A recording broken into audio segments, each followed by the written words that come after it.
Welcome to the Global Wellness HQ family of podcasts. We are your international headquarters for resources and ideas and insight in relation to the 9 elements of holistic wellness. Join us as we interview local and international wellness experts and learn how you can implement and improve one element or dimension of wellness at a time. Our experts will share their practical tips on wellness in one of these core areas: emotional, intellectual, occupational, physical, environmental, financial, spiritual, social, or habitual. We created our family of podcasts as a resource for anyone who is looking to integrate the 9 elements of holistic wellness into their daily lives. Welcome to the show. Hi, everyone. Welcome to the show. Today, I'm excited. We have my friend, Dr. Doreen Downing, on the show. Dr. Doreen, why don't you introduce yourself and tell my listeners a little bit about what you do? Hi, Jeff. I'm so excited to be with you. I followed you, and it's good to be face to face here. Well, I'm a psychologist. I've been in the business since the 80s. I'm very committed and passionate about people finding the strength inside of themselves, discovering what the potential is so that they can express it. I now have a business called Find Your Voice, Change Your Life. I love that. So, what is the premise of Find Your Voice, Change Your Life? Who's going to benefit from that? I think anybody like I was, even though, Jeff, I had a PhD in psychology and I still was nervous about speaking in front of groups. I mean, so nervous I would refuse any kind of invitation. So I know what it's like to have that heart, just rapidly beating and my neck, about to feel like it's been choked. And so it's usually the people that find me, you might call it public speaking anxiety.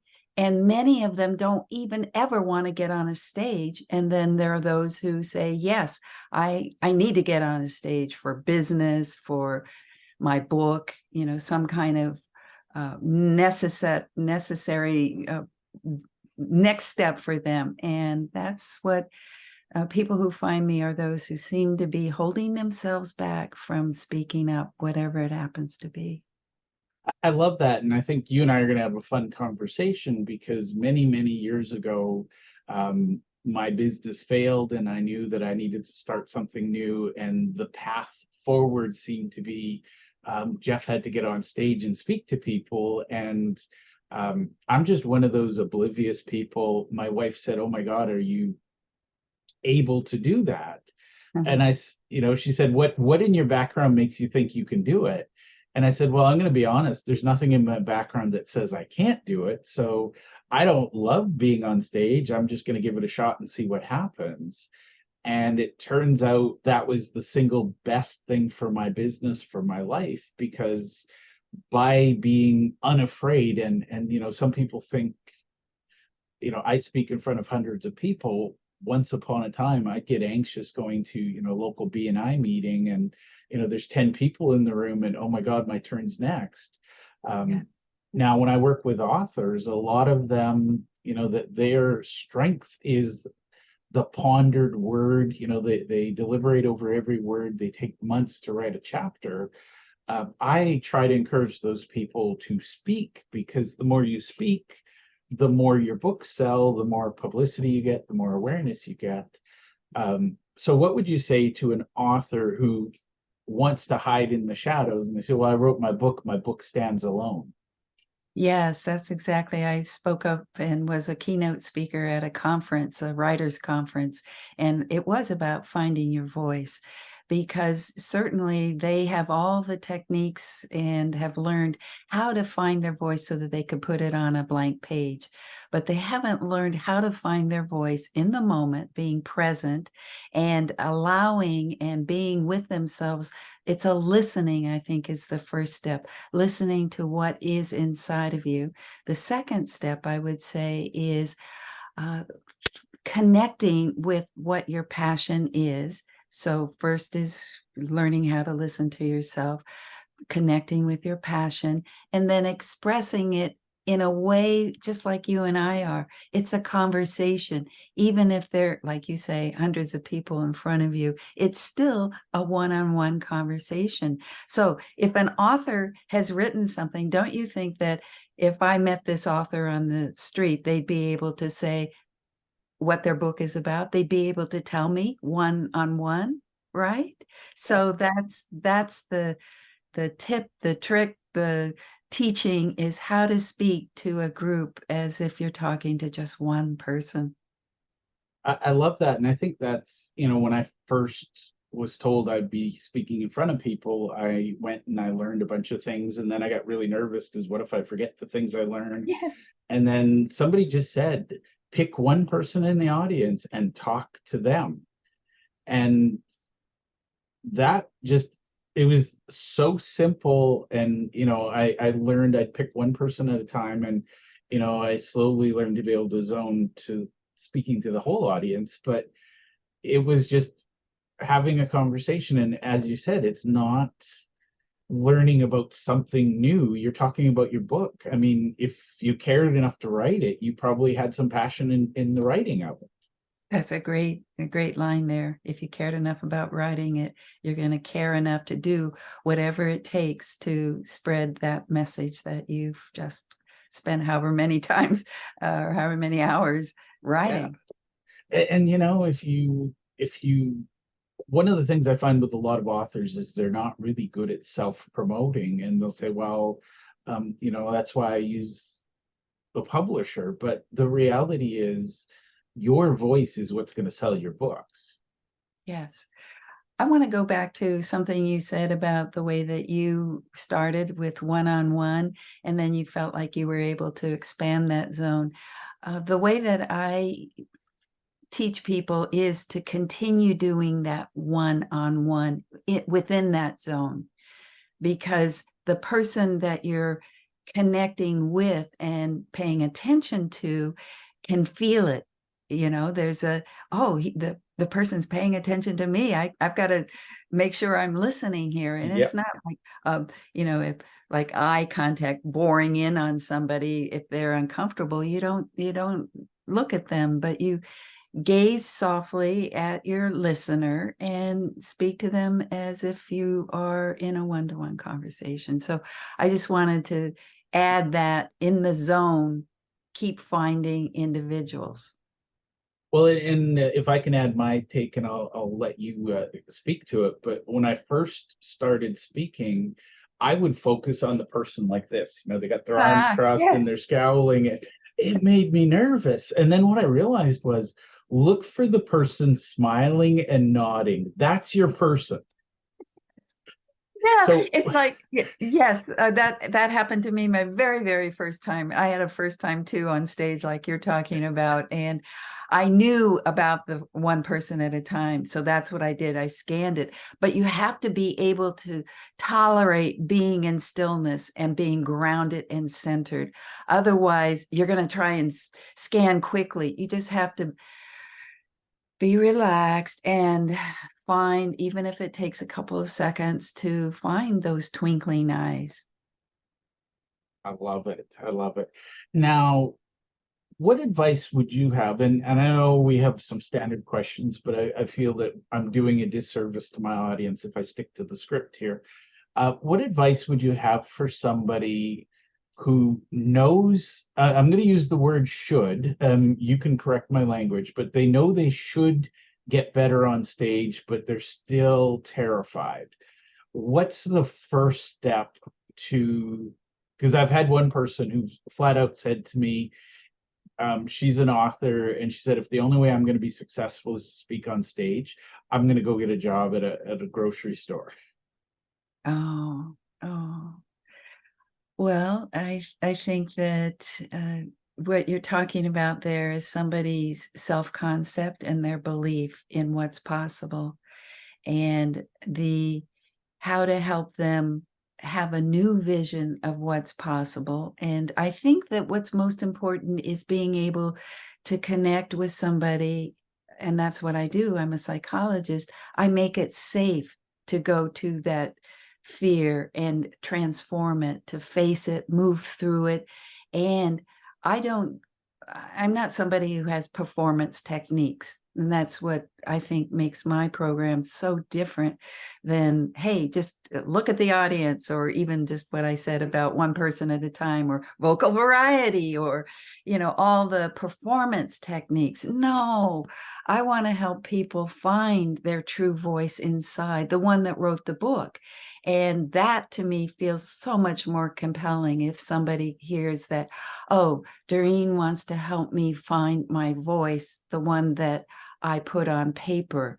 I want to bring it up and out. How do I do that? And I'm afraid, and Doreen can help me, guide me to the inner voice. It's not performance techniques, folks. That's my big message out there, is that people think they have to make a better speech, and it's more about learning to be comfortable in your own body. And I know how to teach that.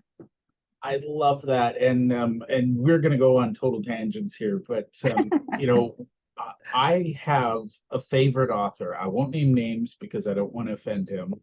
Absolutely love this person's writing. And I was really excited. I got to go see them speak on stage, and the person on stage was a carefully choreographed shell. And I walked out going, I'm never reading another book of this person's again. And then I got over it. And I was so disconnected by the shell that was on stage. And I was looking for the person that was in the books. And I love that you're helping, this isn't some, breathing technique, or, picturing the audience naked or anything like that. This is finding your genuine voice, which is Yes. What I work with my authors is, I don't want to hear the sanitized version of your book. I want the version that you're telling your friends about it at a family dinner or something, and you're waving your arms and you're excited. That's who I want to read in the book, but that's also who I want to hear on stage. Yes. And that, I have a system, and it's 7 steps. And the last steps is be yourself, which is so different because much of the speaking training says, just be yourself, just be yourself. Well, that's a whole journey to discover what this self is. And that's why you are on my show, because I am full on. I've spent, most of my life figuring out who Jeff is. And, I'm going to be honest, I think a lot of twists and turns and randomness to it. Let's talk about your program. So what are the steps in your program, and what are people learning, and what's their life like after the program? Oh, I'm so excited to share the first step, because people are going to go, their mouth is just going to go drop. What? Your first step, your first secret that you talk about is stillness? And we're talking about speaking? I really have to help people calm their nervous system. And yes, there are techniques, but I don't train just one. There's a variety. So what would work for you might not work for somebody else. So first of all, there's a way to physiologically learn how to calm that nervous system. And then the second is, in terms of stillness, is learning to quiet your mind, because there's so much going on. It's I'm not good enough. I have to make an impression. They've got to love me, or whatever whatever's going on in the mind, I think stops people from being fully present, which is my second step, is learning about how to bring yourself back to this now moment. And people think that they aren't able to do the speaking in front of others because they've had a bad experience in the past, or they project into the future. Do you see? Past or future is not the present. So there's stillness, and then there's presence, and then there's, I talked to you about just a second ago about, and you mentioned it too, looking out at the audience. And you said that, first of all, when you first started, it was looking at those who had their arms crossed and looking for tuning into the judgment. Instead, tune into the sparkle that you see, the smile, the energy that's there available for you. There always is energy for you. And I have one trick too here about how to look at people. Look at their, well, it depends on how deep you want to go, their humanness, their soul, let's just say their goodness. Even if somebody's got their arms crossed, you don't know what happened to them at breakfast in the morning. So, just I'll just say it, Jeff, love them, right? Love the person who's listening to you. And then there's a whole different kind of energy from you to them, because you're much more, they feel you're being somebody who appreciates them as a listener. So that would be the third. And the fourth would be listening. This is the hardest one for people to get, because they think they have to be a speaker. They don't understand what being in front of hundreds of people being a listener is. You're nodding your head. You think you got it, I think, right? No, I'm loving this, because I think people show up with what they think should be, and I just show up and say, hey, audience, this is our time together. Yes. You tell me what you want. Yeah.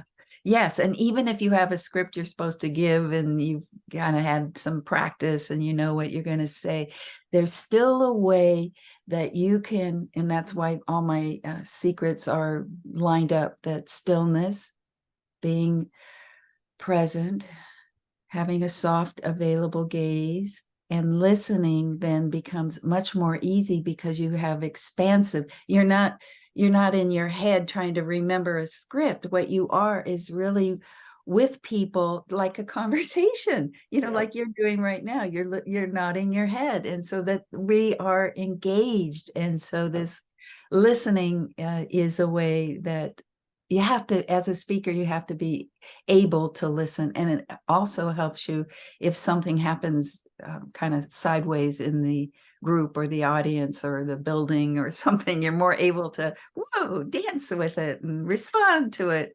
spontaneously. And honestly, I think when you're there and present, it's just so much more fun. You're sharing your wisdom, not reading a script.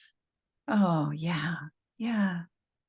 And the other thing that I think we've already touched on is when you look at people, I already said, find the goodness. So that's the positive. Number 5 is being positive. And it's all, so far you can see it's all about being, be still, be present, be available, be attuned, and be positive. It's not about speaking. It's about being. And that's the exciting thing, is that people who, like you mentioned, like what would people what do they need to hear? And it's not about speaking, folks. It's about being more of who you are, and I can help you do that. And then the 7th one is connection, which is connecting to your best self, your passion, and your heart, and being able to connect with those, even though they might have their arms crossed, And then the last one, as I mentioned when we started, was be yourself. And it's a journey to find that best self that has written. Well, and again, it's if you don't care about your message, your audience isn't going to. So if you're not excited about it, they're not going to be excited. Well, you saw how excited I was. Yeah, thank you. Exactly. Thank you for giving me the opportunity to dance through the 7 secrets, I call them. And the reason I call them secrets is that it's not traditional public speaking training. Well, I'm not kidding. The advice I got was picture your audience naked, which, by the way, I have very graphic visual mind. And I was like, no way, I ain't going there. But it was just all of these, like somebody was, okay, stand here, do this. And I was like, oh my God, I literally, I was paralyzed because I couldn't remember. And I'm going to tell you, I want your take on this. I'm going to share. So most of my listeners don't know this. This is me sharing with Doreen here. Once upon a time, I showed up at a presentation and my presentation didn't arrive with me. I had an 8-hour presentation I was doing. It was a workshop, Oh, and the airline somehow lost the suitcase that had the one, this was before days of the cloud, but my memory stick with the presentation on it was lost. And I showed up at the hotel, and I did what everybody in my shoes would have done, I think. I spent an hour trying to reproduce the slides in my head. And then I took a deep breath and said, you know what? This is not going to be the slides that I want. I'm not going to half-ass my way through it. So I showed up in front of the audience and says, hey, everybody, I've got a confession to make. My slide deck got lost. We have a choice. I can try to do the presentation from memory, or we can have a conversation 1 to 100. You throw out your questions, and basically, here's the topic we're going to cover today, but you guide me into the presentation. And I said, my only request is if we go the second route, you all have to play full on and you all have to have fun with it. oh, And it was amazing because I've never connected with an audience like that, because in that moment, and I'm going to just say this was dumb luck and it was desperation, I let go of wanting to give my presentation and I opened myself up to, let's have a dialogue. And I will never go back to the old way of, death by PowerPoint. So yeah. Oh, that's such a beautiful story about being real and surrendering to the moment and then letting yourself be so vulnerable. and I think I share this, the best advice I've received, and I'm going to share this with you as well, was to show up and take a moment before you speak to just project love to the audience. And I'm going to admit, when I first heard that, I was like, kind of nut job are you? But, somebody I trusted. And I just stood there for 30 seconds, and it was the longest 30 seconds of my life. But I Yeah. just smiled at I literally worked my way around the room, smiled at each person, and basically acknowledged their presence. And it was so amazing because by giving them unconditional love up front, they gave it to me throughout the presentation. Yeah, it sounds like you've just gone through my program. That's wonderful. Where And were that's you what when I I was was? saying about learning how to be still and be comfortable, because going blank is one of the biggest fears that people have, Yeah. and forgetting. And so you just talked about facing one of the biggest fears, losing your content and being there without without what you had prepared, and that required something else to grow inside of you, which is courage to be.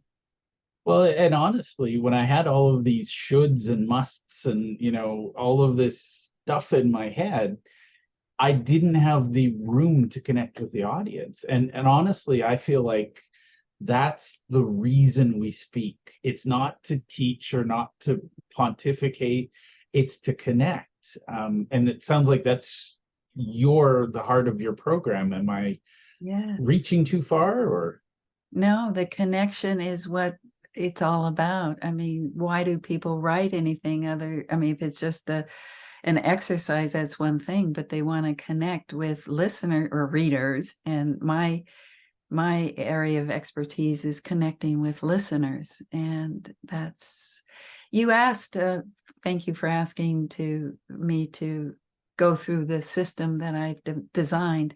And I just want to say that came out of my own journey, actually. That's what I discovered along the way, because as a PhD in psychology, I was not able to get on a stage and share some research because I had a fear.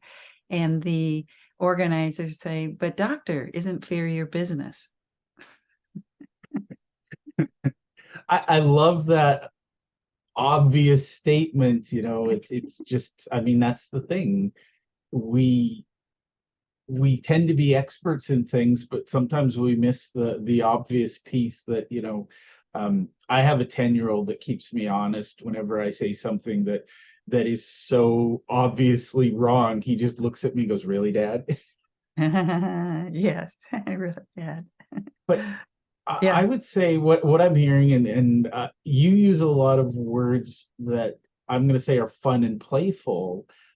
You and I, this is probably, I think, the first time you and I have had a really Yes. one-on-one conversation, but it's fun because you are showing up exactly as who you are. I am who I am unapologetically. I tell people you get the good, the bad, and the ugly, but we're two people connecting. And that's the other piece of advice I want your thoughts on. I read somewhere, and I wish I could remember where, but the author said that the audience desperately wants you to succeed. They want you to be interesting. They want you to be fascinating. And I think a lot of people show up worried that they're going to fail and the audience is going to laugh. The audience wants to like you. Would you agree with that statement? I've heard that so much. And I actually, Jeff, don't know if that's true. I know it's a mindset and that you can choose to believe that. But for people that I've worked with, I think going there is almost like they can't go to the fact that people want you to succeed. So that's why I teach them how to go into this situation where they're nervous and be able to transform it by being somebody, like you say, paying a really positive attention to your listeners. That's what's important. Learning how to find the good in your listeners, be with them one person at a time, speaking in a way that's conversational rather than scripted the best you can. And so I think, I don't know, I'm just thinking out loud here. I think that I like the reverse, that I want to walk in and feel that I can help people listen to me. And it's up to me to do that. And I know how to do that. I know how to teach people to listen in such a way that the audience listens. And so this mindset that you talked about, just as, the audience wants you to succeed, I don't think it's as deep and powerful as people need, actually, now that you ask me. Well, and I think I that proved. the turnaround is our energy is going to determine the audience's energy. Yes, yes, yes, yes. You just get it so quickly. That's wonderful. Well, it's funny, and again, this, somebody once told me I'm apparently woo-woo, and I'm like, I don't really know what woo-woo means because I'm a human being and I have Yeah. beliefs. But Mhm. one of the things I learned very early was I learned that I could read the energy of the room. And Yeah. at first I felt I was the victim to that energy. It was a good room, it was a bad room. But then Uh-huh. one day I realized I was the conductor and it was up to me to determine Oh, the energy in the room. oh, beautiful. That's Yeah. wonderful. That's such a great image. And the one I was just thinking of as you talked about it is, think of yourself as a sun or a jewel that's beaming and walk into a room, right? And then uh, you've got your positive energy, or your message is coming from this jewel, and you're the center of it. Oh, it's so, when people can go that deep inside of themselves and find their precious soul, their gift, their beauty, their love, their I can go on and on, their true self. Well, Uh, and I talked about when I first started, that surly person at the back scowling at me. yeah, Now what I do, and I haven't spoken in public since the world shut down with COVID. I've discovered I'm really happy on Zoom. me too. I don't like hotels and airports that much that I want to leave my kids. But what I do now, I do this on Zoom, but as I developed as a speaker, my goal was to turn that grumpy person at the back into a fan by the end of the day. And, Absolutely. so when I first started out, I needed the positive light of the smiling, happy person. But once I realized that I directed the room, if I focused enough love and intention and really tried to be there to serve, that angry arms crossed person, what I realized was at the end of the day, if that person was smiling, the rest of the room was just lit up and excited. So Yeah, yeah. It's a beautiful, energetic flow. And I love the image that you're giving of the transformation, because that's probably what you and what I and what our authors are about, is helping people transform their lives. And and, to do it in a talk. Wow. well, it's a weird thing, but I've been obsessed with TED Talks as long as I can remember. I think I discovered them the year after they came out, and I was like, what is this thing? Like, I was literally a junkie, I was looking for my next hit and fix, and it just fascinated me that the concentrated beauty of an 18-minute transformative talk. I mean, and the early TED days weren't that wow to begin with, but when you look over the progression of the TED Talks, it is exactly, you've got 18 minutes or less, Uh-huh. transform the audience, go. Uh-huh. Uh-huh. And I love that power. Like, it's just, for authors especially, they say the pen is mightier than the sword, but when you add the microphone to the pen, it becomes much mightier. Yeah, the voice is mightier than the sword. Well, if we bring the sword and the pen and the voice together, we got a powerful person. I want to say something about, because we keep talking about, and I think listeners to us probably are more people who do want to be on a literal stage. Yeah. But you and I right now are on a stage, right? Yes, the listeners are the audience, but I want to say that I see that that people having a fear about speaking up can happen in families, in friendships. So that I like to say that life is your stage. Yeah. And so every moment showing up, every moment being able to do this kind of sense of being present and connected and speaking from your heart and your truth. Well, what relationship wouldn't benefit from showing up, being present? I mean, it's Yeah. Yeah. And listening, yeah. the deep listening and not being distracted, but really paying attention. Yeah, that's true. I think that as a psychologist, yes, I picked speaking as the place in which I feel like I can have the most impact, but it really is about personal development, personal growth, and being the best you can be. And it's strange. I look back, and this was pre-internet, but when I was a teenager, I loved finding recordings of the great orators of history. I loved reading their speeches, and when you look back, it's amazing. You can see the tide of humanity turning, for better or worse. I mean, there's some great orators who weren't exactly great people, but you can see how they changed the world around them with nothing more than their voice. Yes, You that's know, true. Very Winston Churchill's one of my favorites because he had a lot of weird things going on, but he was also very quotable. And we don't have that in our leadership anymore. We don't have the passionate orators. It's more, we've reduced the world to little sound bites rather than moving speeches. Uh-huh. Yes. Yeah.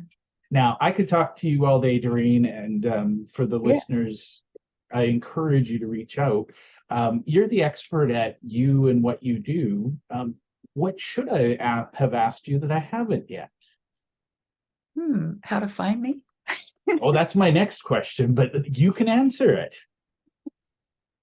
I really encourage people to reach out. So how can people reach out and get to know Dr. Doreen? The first step is DoreenDowning.com, and it's DOREEN for those who are listening, DoreenDowning.com.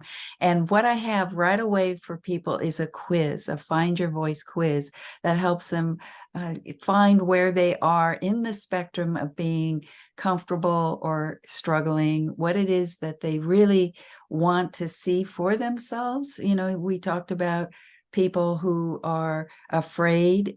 Well, so what is it? Do they have a vision for what could be possible for themselves? So that first step is a quiz that's on my website. Love it. Well, Doreen, it was a real pleasure chatting with you, and I love hearing your process. Thank you on behalf of my listeners, and thank you for being on the show today. Oh, Jeff, thank you so much. It's so much fun playing with you. Thank you for taking the time to listen to our show. We hope that you enjoyed this episode, and we invite you to either click the link below or scan the QR code to register and listen to other episodes of our podcast. Or if you think your business or you would be a great guest to be on our show, we're always looking for experts in one of the 9 elements of holistic wellness. We'd love to have you. You can either click the link below or you can scan the QR code and complete our speaker intake form. Thank you, and to your wellness.